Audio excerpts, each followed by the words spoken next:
Welcome to the Avail podcast, where we dig deep and talk about the art of leadership. My name is Virgil Sierra, and today we're speaking with Nona Jones. Nona has extensive experience in church leadership. She's the founder of Nona Jones Ministries. She pastors Open Door Ministries together with her husband, Tim, and she is the director of global faith partnerships for Facebook. You are not going to want to miss this intriguing conversation. Let's get started.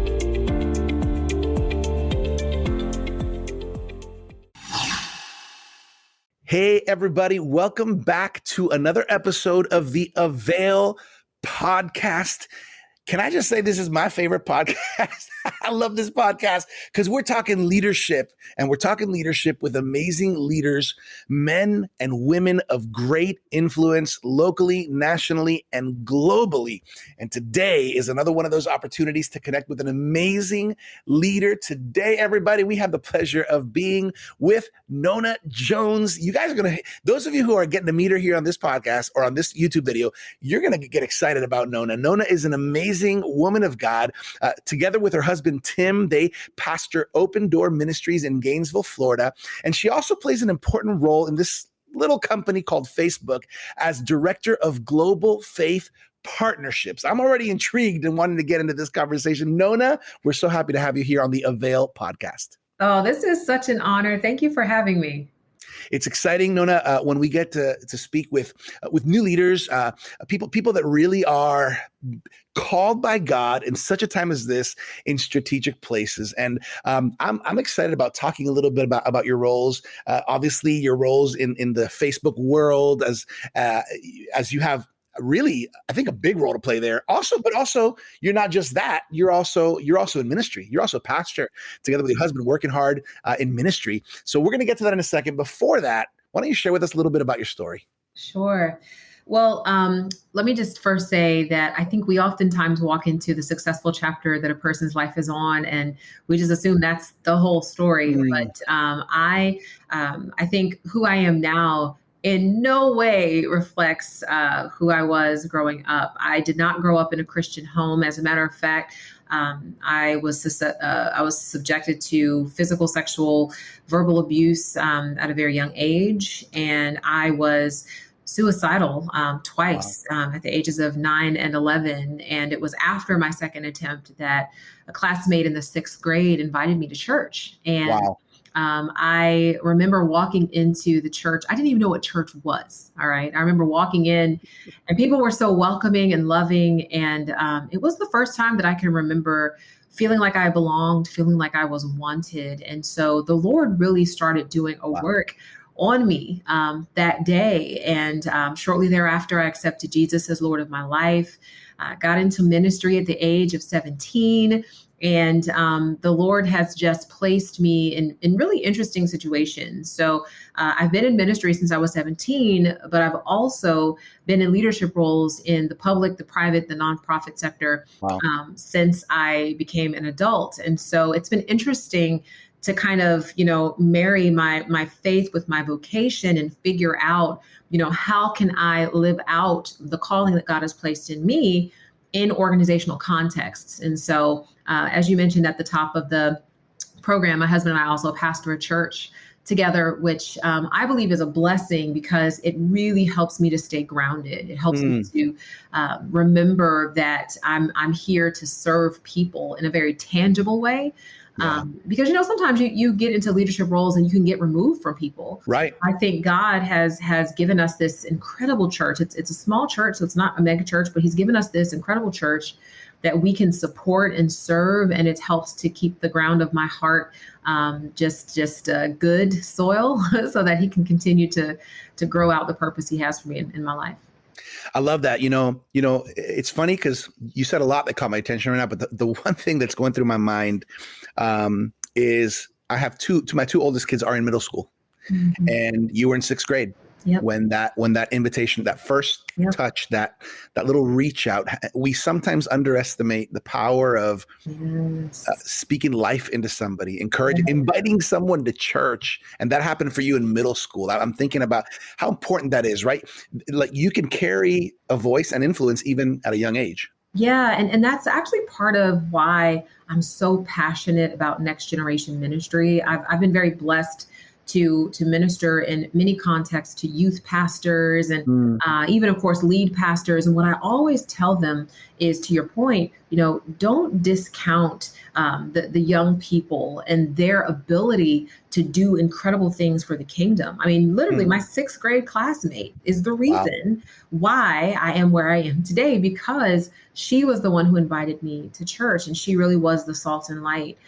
So yeah, and to parents, I would encourage you too, is like, listen, what you are pouring into your children, it has value. And don't think that, Yeah. it's lost on them, because you are raising up middle school missionaries. You are raising up high school evangelists, and you don't even realize it. Yeah. That's really good. Okay, I think that's a very appropriate place to kind of segue into Yeah. the conversation.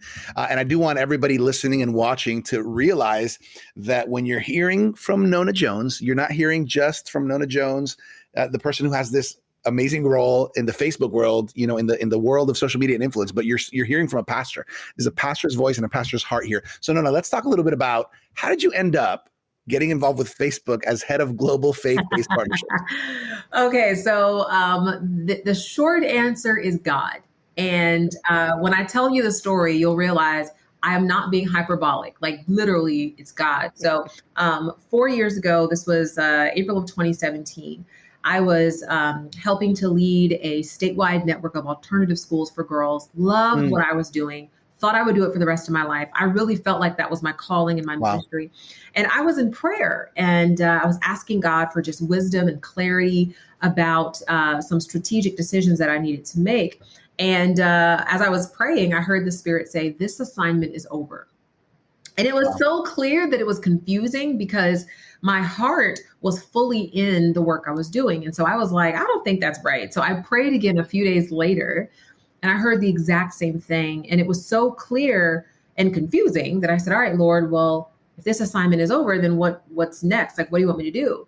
And all he said was resign at the end of the fiscal year. Now that would have been June 30th, 2017. So here I am in April, and I'm like, okay, I've got 2.5 months to leave the job that I thought I would be on for the rest of my life. As a matter of fact, Wow.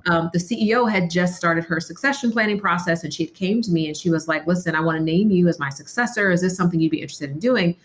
And I was like, okay, because again, I thought that was where God wanted me. Mm, Well, fast forward to June 30th, 2017. It was a Friday. I met with her. I gave her my letter of resignation. And of course, she's like, what are you doing? Like, is there anything I can do to change your mind? What is happening right now? wow. And she even asked, she said, well, what are you going to do next? Like, I have to be able to tell the board where you're going. And all I could say is, well, listen, I'll tell you soon, because I didn't Mm, know. And so I get in my car. We finished talking around 1:40. I got in my car and I was driving home. At 2:05, 25 minutes later, my cell phone rang, and it was a 650 area code, and it just said San Francisco, California. And I thought it was a telemarketer, so I wasn't going to answer it. But the Spirit said, take the call. mm. And so I answered the phone, and this woman said, hi, is this Nona Jones? And I said, yes. And she said, hi, I'm calling from Facebook. And I was like, Facebook doesn't call people. Who is this? And she proceeded to tell me that apparently the week before all this happened, Mark changed the mission of the whole company to Mm, focus on community building.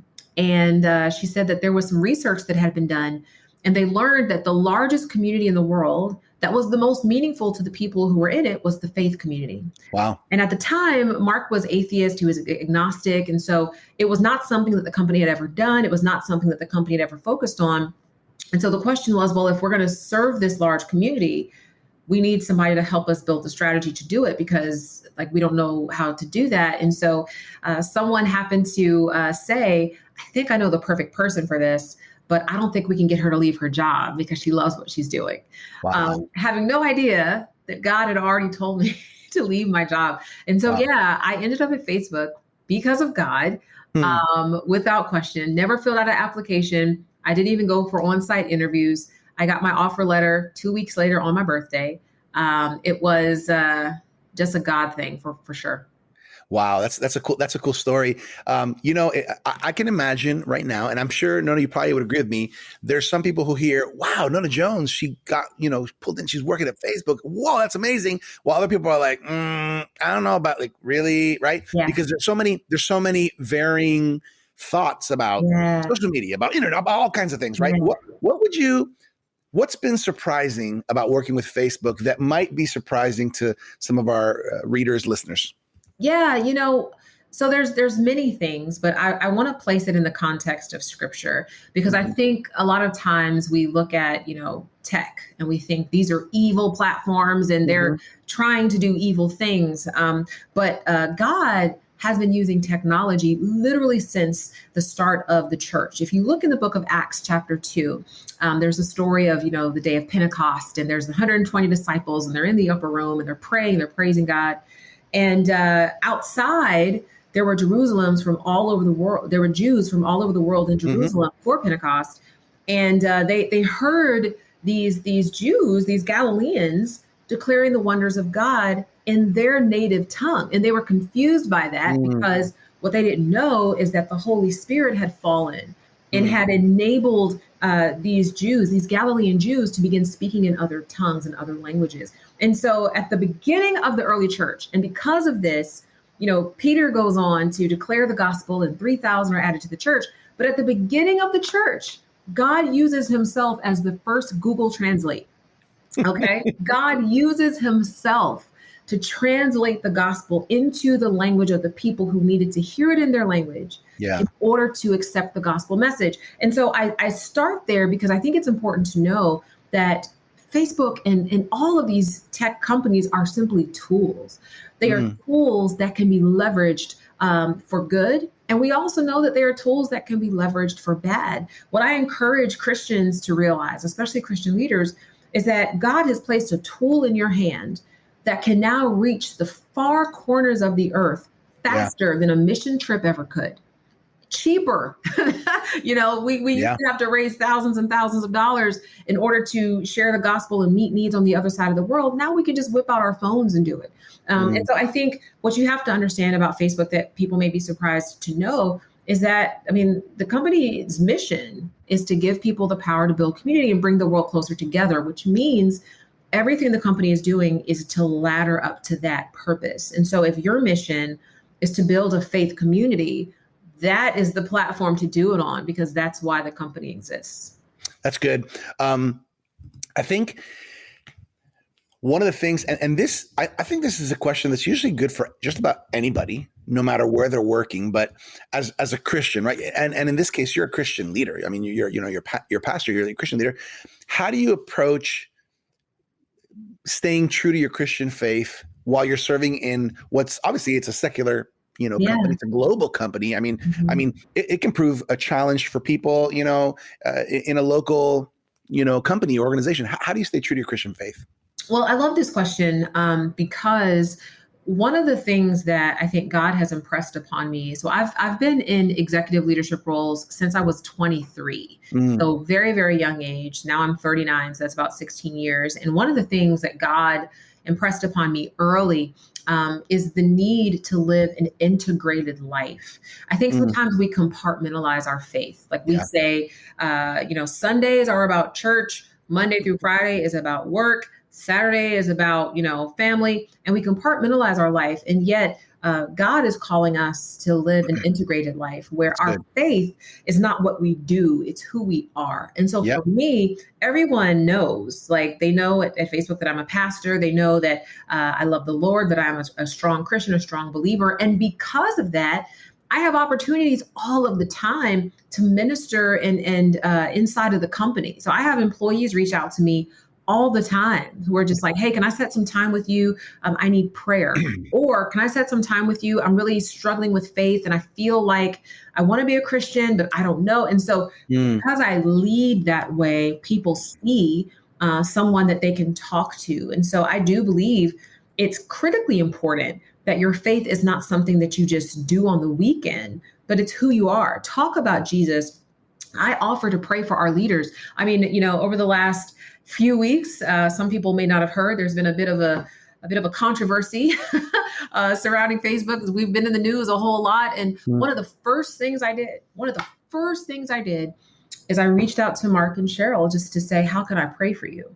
Because what we forget in the headlines and in the media, Mm. that these are human beings. Yeah. And these are people who have feelings and hurts. And the first thing I want to do as a pastor is I want to be pastoral. And Yeah. so I'll reach out to them. How can I pray for you? How can I encourage you? And I think we have to take that on as a mandate as we're leading in these spaces. Yeah, that's good. A word that comes to my mind everything you're speaking right now is authenticity. Mm-hmm. Yeah. I think there's nothing more frustrating to people maybe who are sincere in something is when they Yeah. see someone who's not, or Yeah. someone that's misrepresenting, right? Like, oh, like don't misrepresent. And sometimes because of those a few misrepresentations, then a stereotype comes or a thought comes. And so I think that's what you're saying is so important. The authenticity means I'm living out my faith, not just that Sunday at church, amen, hallelujah, Yeah. but Monday at work, Yeah. Tuesday at home, Wednesday in the community. That authenticity, that's so important. Mm-hmm. Okay, so there's been, you mentioned a little while ago, there's been a lot on the news, and I'm not talking about specifically about the current situation, because the truth is there's going to continue to be news out there. Yes. But sometimes, there's negative impacts of social media on our culture. For example, the spreading of fake news, right? Or cyberbullying, things that are, and even unfair or misrepresentations or unjust or whatever, what all these things. In light of all these dynamics, what do you think the role of Christian leaders should be with regards to social media engagement? Because I know some Christian leaders who are kind of the two extremes. Yeah. Right? And whether it's or I don't want anything to do with it. What do you think about that? Yeah, well, I think it's really important for Christian leaders to lead by example, to model righteousness. As a matter of fact, it's funny. I'm speaking at a church leadership conference tomorrow, and as I was preparing for it, the Lord took me to the book of Hosea, chapter 4, where He's laying a charge at the feet of Israel's leaders, because he says this thing that, basically the more priests there were, the more the people sinned, the priests relished the wickedness of the people. And so it will be like people like priests. That's basically what it's saying. But I think that we as Christian leaders have to lead. We can't just abandon the people and say, well, y'all figure it out, because all that's going to do is just have people descend further into wickedness and things. Right. And so I think we have to be in these spaces to model righteousness, instead of being someone who shares a post that is about a conspiracy or misinformation. Instead of doing that, maybe we share a post that points people to Jesus. Maybe instead of, liking or commenting on a post that's arguing back and forth, maybe instead we message the person that made the post and we offer words of encouragement and conciliation, to them privately. I think we have to model that. And what's happened is, instead of modeling it, we started, instead of modeling what Christ-likeness is, we've really been mirroring culture. And I think that's why we see what we see. It's funny because a lot of people will say, social media is the reason why things are the way they are. But let's be honest, before Facebook, before MySpace, right? We had division, we had divisiveness, because that's part of our human fallen nature is to argue and be malicious and have, vitriol and hostility. But that's why God appoints us as his priests. He appoints us as his leaders so that we can be the ones to show the world what it looks like to lead with love and truth and compassion and conviction. So that's what I would say is I think we have to take the mantle up. Don't, delete your account and go away. Instead, model righteousness, model love, and be that light. Yeah, that's good. I have a mentor who talks about a fathering presence, a faithful presence, and a fruitful presence. That's what we're called to be as Christians in this world. And that's what I'm hearing you share. The craziness has always been there. It's just that social media has opened the windows to look in, right? And what I know, so many teams are working on at Facebook. And this is the part that doesn't get all the headlines, but there are so many teams working on these issues. I think one of the most heartbreaking parts of especially the recent news cycle is, since I'm on the inside of the company, I know how deeply our leaders care about these issues, and I know how much money gets invested in them. And so it's challenging when the headline is not it's not accurate, to the heart and the intention of the leaders. And what it does, and this is what I'm praying against, and this is why I encourage them, is it can almost make you feel like, hey, what's the point of trying? Right. if my good is going to be evil spoken of, what's the point of trying? Now, they're not in that camp because they know we have to do what's right, regardless of how it's perceived. I do encourage and ask any leaders watching to be praying. Pray for these folks who have tremendous influence and power to do the right thing and to be led by the Spirit of God, because these are very, very difficult times we're in. Yeah, it's true. That's a good word. Have you ever, no, I don't know. I don't know if you're a gym person or not, but have you ever seen these videos of people who go to the gym and have no idea how to use the machine? Oh, yes. Yeah. And then you see the other people who are so good that, it's kind of like, it's like, you just want to go home because the yes. Kind of best practices, worst practices in the gym. Now let's go to Facebook. Sure. When Christian leaders engage with social media, what are some of the best practices that you've seen or that you recommend? And then maybe give us a few worst practices. So let me tell you, my number one best practice is actually more philosophical than practical. And I think it's important because what I'm going to tell you practically, if you don't get this first one, it won't matter. The first is this. I've noticed that there are many leaders whose entire goal is to build their following and to build their reach and get people to follow them. And the problem with that is that, we're building a following that we're not leading. Like we're building this, we're amassing this population of people that we hope will like and comment and share our posts, but we're not really leading them anywhere. And so my number one best practice is to remember that it doesn't matter how many followers you have if your followers are not following Jesus through you. So be a conduit. All right. So philosophically, keep that in mind that you are a conduit. Now, secondly, I think it's really important to have a community mindset.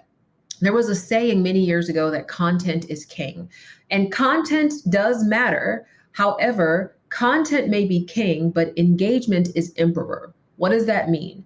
You can share a post and you may get some people to like it, but the algorithm across most social platforms is not just about how many people like it. It's also about people that are commenting and interacting and building relationships between and among each other. So what you really want to do is, instead of just making statements, you want to ask questions. You want to spark conversation. But remember, it needs to be a healthy conversation, a conversation that encourages and challenges people to grow in their faith and grow in their maturity. We're not going to just post content that gets people fighting and bickering and arguing back and forth, because then we have, I would say, we have malpracticed our priesthood. And so we have to spark conversations that lead people to growth. So lead with a community mindset. I would also say, if you are doing live streaming, you do not have to have a 10-minute or 15-minute countdown. All right. The people are there. As soon as you go live, the people are there. When you use a very long countdown timer, what happens is people go away, because I saw the average attention span for a Facebook user is 3 seconds. And so if they're spending 15 minutes watching the time go down, they're going on to do something else. So super, super short countdowns, a minute, 30 seconds at the most. If you need a countdown, I don't even recommend using them. But that's a best practice as well. And then last, I would say, is remember, with engagement being emperor, you need to respond to people's comments. I heard leaders say, oh, I don't have time. Well, the reality is, if you don't have time to interact with the people who are following you, you probably don't have time to be a leader in the social space. And if you don't have time to be a leader in the social space when we're in the digital age, you really need to question, what are you doing? because we live in an age that is fueled by and powered by social media. So respond to people's comments with questions, get to know them, and structure your social so that it's interactive. That's good advice. Would you mind? Because I always like to watch that guy who's pulling the machine and doesn't know what he's doing. Would you mind sharing maybe a worst practice or two that you've seen? I mean, you know, those things that make you cringe a little bit? Yeah, well, so the countdown timer is probably the number one cringe. It really For is like the for number one. events, for like Oh events my or gosh, because I see it and you'll see like one person watch, two, three, five people watch, 2, 1, 0. Then it just kind of goes up and down. So that's probably a number one best practice. I would say another one, in particular for Christian leaders, y'all, we have to steward our platform. uh-huh. We have to honor our platform. And I've seen way too many Christian leaders that are sharing posts from scoffers. What do I mean? Psalm 1:1 says, "Blessed is the man who walketh not in the way of sinners, nor sitteth in the Mm-hmm. seat of the scornful." That word scornful means a ridiculer. As a Mm-hmm. Christian leader, we should not be sharing or reposting anything that makes other people question us. And what I mean Right. is when you share a post of somebody that's calling somebody an idiot or a moron or something like that, Yeah. that's not a good look. And Yeah. why? Because what happens is when we keep that content before our eyes, it changes the way we see the people we're called to serve. Yeah. And so, don't share that content because that makes me cringe because I'm just Yeah. like, oh no, the people who are watching and following this, it's making them say, yeah, they're the enemy. No, we have one enemy. His name is Satan. And Yeah. if we see each other as the enemy, he's actually one because that's his entire focus and hope. Yeah, I think there's a lot of that happens. I think sometimes it may be unintentional, Mm. and yet the way it's perceived can do some damage, Oh yeah.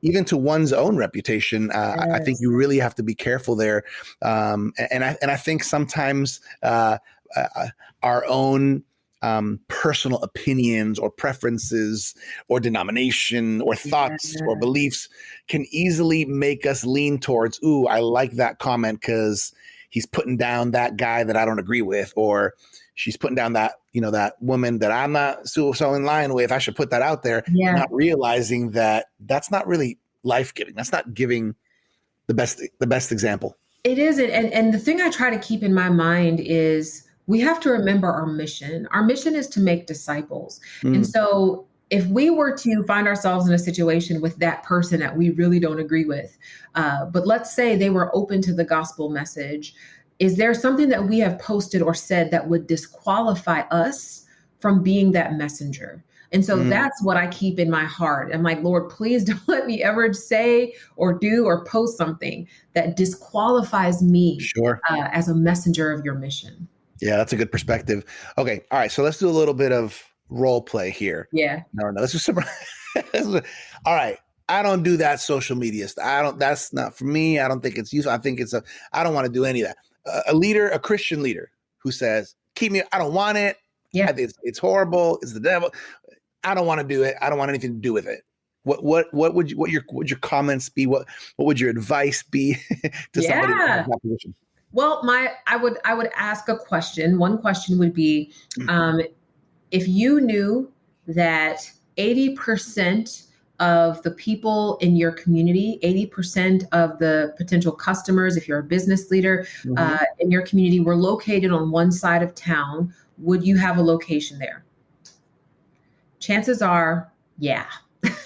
And Mm, so right now, just in the United States alone, 80% of Americans are using Facebook alone. That's just one app. And so if you want to really reach and connect with people, you need to be where they are.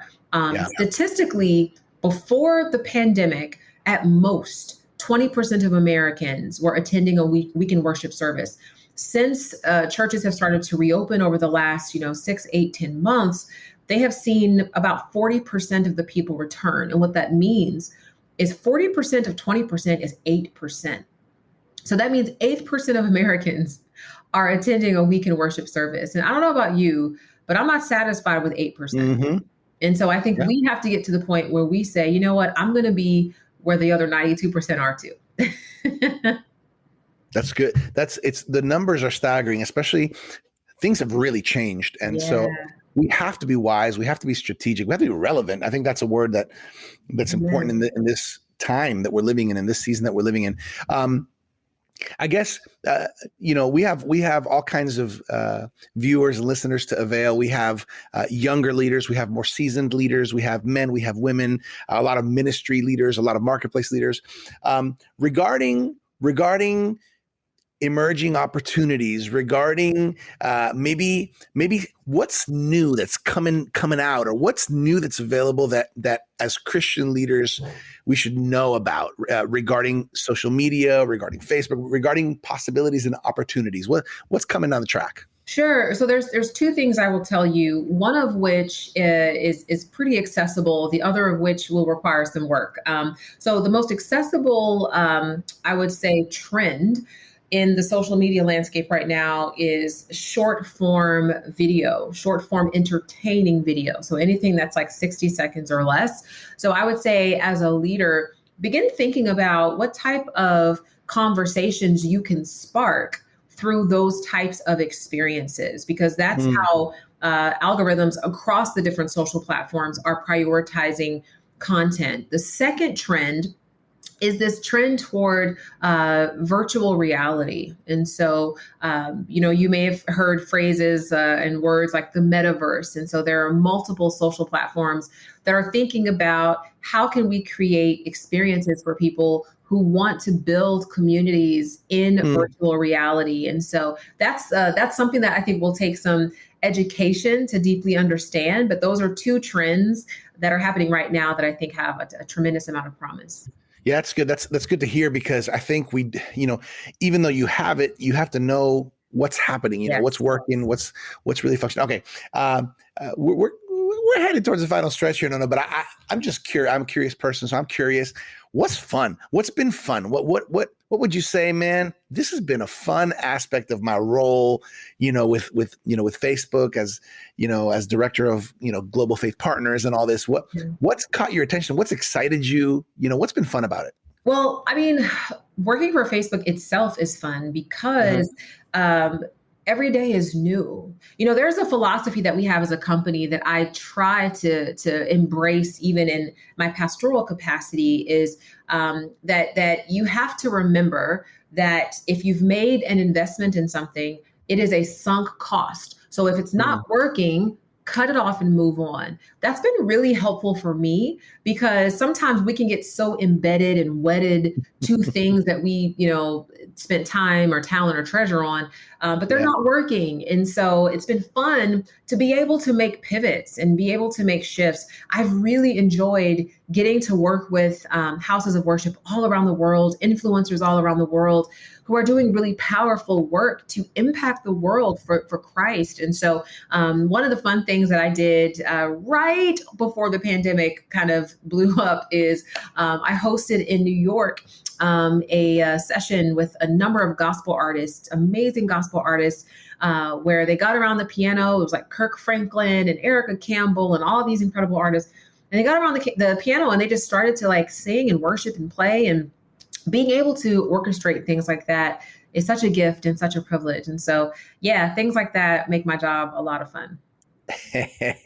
Okay, now here's a question that you hear this sometimes out there, but I think there's validity to it, and I think it's good to think about it. You mentioned that you got a kind of an early start in leadership and even in ministry. If Nona Jones from 2021 could sit down and have coffee with Nona Jones from, let's say, 20 years back, right? What would be some tips, some advice, some words that the seasoned, now more experienced Nona would share with that young, about to start life Nona? I think I would tell her, don't take yourself so seriously. I had a deep sense that I needed to, be perfect and everything had to work out right. And so I think I took myself a little too seriously. But I would also encourage her to try new things, Mm. travel abroad more and just see the world. I've been blessed to do that over the last few years, but 20 years ago, I was not doing that at all. And I had a great opportunity to do that in college. So yeah, I would say don't take yourself too seriously and open up your mind to new experiences. That's so cool. Well, I think you and I and a lot of the leaders out there who the Lord has allowed us to experience some leadership and some experiences in ministry in the marketplace. We have a responsibility to speak into the lives of young people, and I think you're in a great position to do that. Nona, really, I think it's great. I think there's probably a lot of people who are going to want to follow you, connect with you, or learn more about you, Nona. How can people stay connected with you?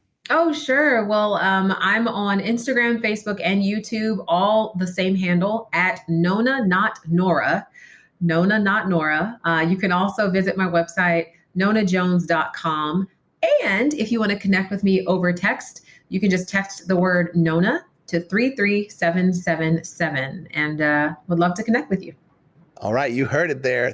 You can text Nona to 33777. So that's a cool opportunity to text you. And then, can you tell me what the Nona not Nora is? What's that all about? Because my maiden name is Collins. So I would Okay. be, I'm Nona Collins. But as soon as I got married and my last name became Jones, everyone started calling me Nora Jones. I You am didn't, you not didn't play her. piano? I actually do play the piano, which is funny. I do play piano and I'm a singer, but I was in Sydney, Australia, keynoting a conference, and the MC introduced me as a Grammy Award winning artist. And I was like, oh Oh gosh. So my it's goodness. Nona, not Nora.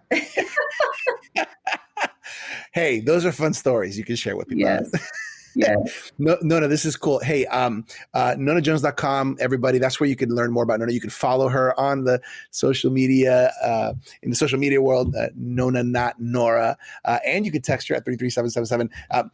One of the things we love, Nona, here at Avail is the Avail Leadership Journal, the Avail magazine. This comes out quarterly. We just want to put leadership resources, practical, relevant leadership resources in people's hands. Have you had a chance to go through an Avail magazine? I have, and it is awesome. I love it. It's rocking. Hey, if you're listening or watching right now, we just want you to know, if you haven't done so, I don't know what you're waiting for. You can go to availjournal.com and you can get a free annual subscription on us for the first year. Free annual subscription. You're going to get the 4 for the year from when you sign up. I highly recommend it. Why? Because as leaders, we want to be up to speed with what's happening. We want to hear from amazing leaders. What I love about specifically the Avail Leadership Journal is that there is a multicultural diversity, multi-generational diversity with the people who speak into these journals with great articles on leadership that are going to help you in ministry. They're going to help you in business. Availjournal.com. You can subscribe to a free annual subscription. We hope that you enjoy that and take advantage of that offer because we want to put leadership resources in your hands. Nona, I've had a lot of fun. And also, there's some things I want to talk to my team about and some things I want to try, because I'll admit, I think I could leverage social media myself a little bit more for the kingdom. I could. It would just require a little bit of intentionality and some great advice, like the advice that I got from you here today. Nona, could you just leave maybe some final thoughts, some closing remarks for everybody today?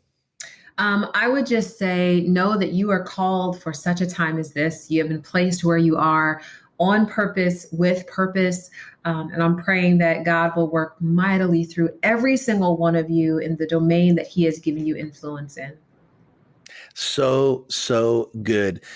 You have a purpose. God put you on this earth for a purpose. Nona has just clarified that, and I 100% agree with that. Nona, we're really proud of you. On behalf of the Avail team here at Avail, we're just thankful for your life. On behalf of Dr. Sam Chand, Martijn Van Tilburg, everybody who's behind everything Avail, we're so proud of you. We honor you, and we're excited to see what God's going to continue to do through you.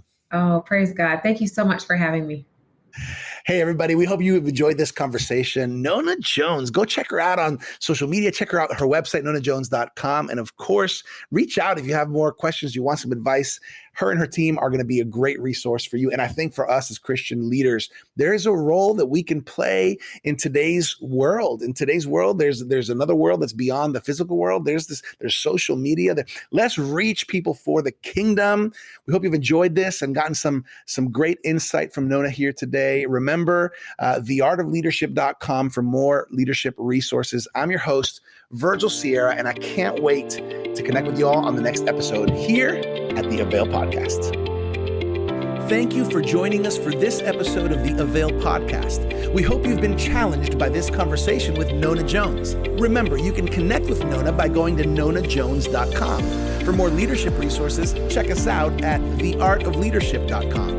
And make sure to claim your free annual subscription of the Avail Journal at availjournal.com. If you'd like to connect to our growing leadership community on Facebook, visit availleadershipconnect.com. As always, I'm your Avail Media host, Virgil Sierra. Muchas gracias. Thank you for connecting with us to learn the art of leadership here at the Avail Podcast.